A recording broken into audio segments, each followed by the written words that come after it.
Vous savez maintenant qu'il existe des villes, des noyaux urbains avant la création de ces cités neuves au Moyen Âge. Maintenant, nous allons nous poser une autre question. De quelle manière ces villes neuves médiévales vont-elles apparaître? Eh bien, il y a différents cas de figure. Tout d'abord, pour certaines d'entre elles, on constate leur apparition et leur évolution grâce à la présence d'un château fort ou, si vous préférez, c'est le terme technique, d'un castrum. Alors, vous avez différents exemples en Europe, mais bien entendu aussi en Belgique. La ville de Binge, de Mons, de Gand, de Bouillon, on pourrait en citer bien d'autres. Ce sont des villes qui apparaissent et se développent grâce à la présence au début d'un château fort. Sur cette diapositive, je reviens avec mon exemple namurois. C'est une gravure que nous venons de découvrir ensemble. Alors, vous voyez mis en évidence ici le château comtal de Namur. Namur qui, à l'époque médiévale, est un comté. On parle du comté de Namur. Et à Namur, vous avez un château qui appartient au souverain du comté de Namur, le comte de Namur. Et ce château, il se situe en lieu et place de l'actuelle citadelle qui n'apparaîtra que plus tard avec Vauban durant les temps modernes. Vous avez sur ce cliché une photographie aérienne de la ville de Binge. Alors on voit très bien le dessin des remparts qui existent encore aujourd'hui, qui ont été conservés aujourd'hui. Ces remparts qui délimitent le parc de Binge, du moins la zone qui est connue aujourd'hui comme étant le parc de Binge. Et vous pouvez voir à l'intérieur de ces remparts, dans le parc de Binge, vous avez différentes ruines qui se dessinent. Eh bien, ces ruines, ce sont les ruines des anciens châteaux, châteaux du Moyen-Âge et ensuite des châteaux modernes qui ont existé dans la ville de Binge et qui ont contribué à la formation de la cité à l'époque médiévale. Sur cette photographie, vous retrouvez l'un des châteaux forts les plus célèbres de Belgique, c'est le château des comtes de Flandre qui se situe à Gand. Gand voit son émergence, son développement grâce à l'existence d'un castrum, d'un château à l'origine de la ville. Il y a un deuxième cas de figure que j'aimerais envisager avec vous, c'est la création de villes grâce à l'émergence et avant cela grâce à l'existence d'un lieu de culte. Ça peut être une abbaye, ça peut être un monastère. Alors aujourd'hui, nous connaissons encore l'existence de certaines abbayes qui parfois sont toujours en activité. Je pense par exemple à l'abbaye d'Orval, mais je peux aussi vous parler de l'abbaye de Villers-la-Ville. C'est la gravure que vous avez à l'écran. Si cette abbaye de Villers-la-Ville n'existait pas, eh bien peut-être que le village de Villers-la-Ville, qui se situe dans le Brabant wallon, n'existerait pas aujourd'hui. Un autre exemple, c'est la célèbre ville de Tournai, célèbre ville énuyère. Eh bien, vous pouvez admirer aujourd'hui la fameuse cathédrale de Tournai. Eh bien, les spécialistes de l'histoire locale, de l'histoire tournaisienne, expliquent l'émergence, le développement de la ville de Tournai grâce à l'existence de ce centre spirituel et religieux, de ce lieu de culte aux origines de la ville.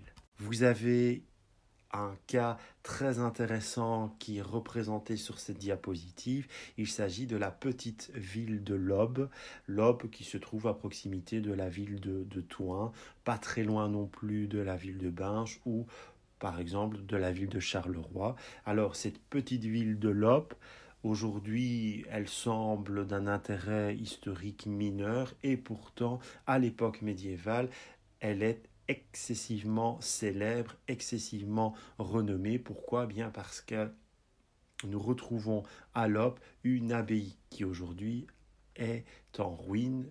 Cette ville de Lobbes, elle a donc pu compter sur l'existence de l'abbaye pour se développer.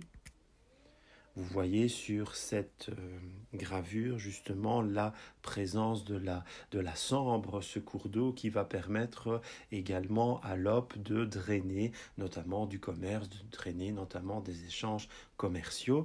Et vous voyez dans l'arrière-plan de cette gravure la fameuse collégiale Saint-Ursmer de Lobbes, qui est une collégiale très ancienne, assez bien rénovée durant les derniers siècles. Eh bien, cette collégiale, elle est aussi à la base de l'émergence et du développement de la ville de Lobbes. Il me reste un troisième cas à évoquer avec vous, c'est le développement de villes médiévales à partir de routes commerciales. Ces routes commerciales, elles peuvent être terrestres ou fluviales. Autrement dit, des centres urbains au Moyen-Âge se développent grâce à l'activité économique. Je ne prendrai qu'un seul exemple. Vous avez ici une vue des albums de Croÿ du début des temps modernes où l'on voit cette fameuse ville de Thoin. Le beffroi de Thoin, qui est très célèbre, n'existe pas encore. Pourquoi ?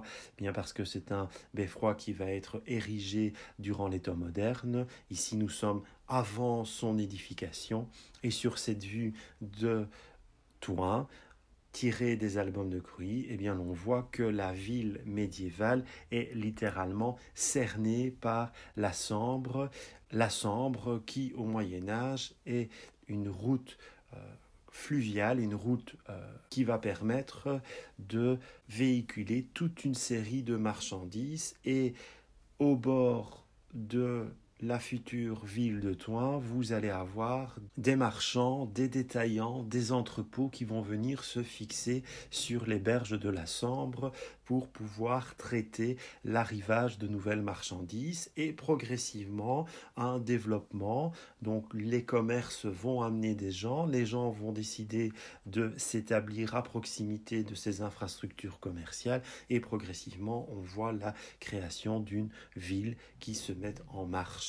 Il faut aussi retenir que les voies fluviales, notamment pour les échanges commerciaux, sont excessivement importants à l'époque médiévale, peut-être même encore plus que les voies terrestres. Or, aujourd'hui, durant l'époque contemporaine, nous avons peut-être un peu perdu ce contact avec les voies fluviales, ce contact économique. C'est vrai qu'aujourd'hui, on préfère passer par le transport de marchandises grâce aux camions sur les autoroutes ou peut-être en utilisant des avions ou en utilisant par exemple aussi le rail. Or, à l'époque, tout ça n'existe pas et les hommes, les femmes, les commerçants de l'époque médiévale aiment transporter leurs marchandises par voie fluviale sur des bateaux, sur des péniches. Retenez-le, c'est très important pour comprendre un peu la sphère économique de cette époque. Je reviens une nouvelle fois avec cette gravure namuroise.